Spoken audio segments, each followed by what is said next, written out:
maataki tundayamba maataki kukasungu convoy ya Ainuki Chihana. President wa chipani cha Ford apangidwa ataki ndi nkhani zonse zili mkati mmene mumu ndi akulu panopa ndi komando zikhala chonchi tizikhala chonchi tilimba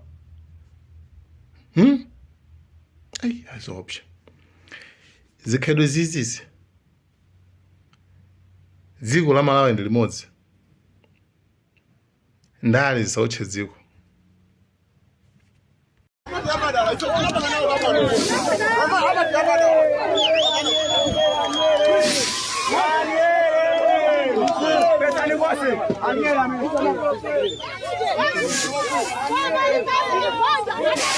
zakabanja kwe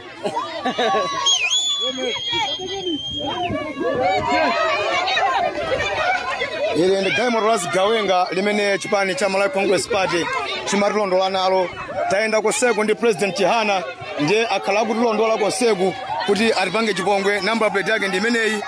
Izi zikuchitika kuno anthu ali mbali athu wa MCP yo wathawa padakali pano anthu akuyimaliza galimoto yonse ndi imeneyi. Ndiye apa President Chihana apa ali ndi gulu la anthu limene lili kumbali yake, anthu onse amudzi akondwera ndi President Chihana. Ndiye izi zimene zikuchitika kuno ndiye tikati kupatsirani zonse kuno mezi ngakhalire, koma zifwamba za chipani cha Malawi Congress Party zakhala zikutilondola nsewusewu kuti zitipange chipongwe.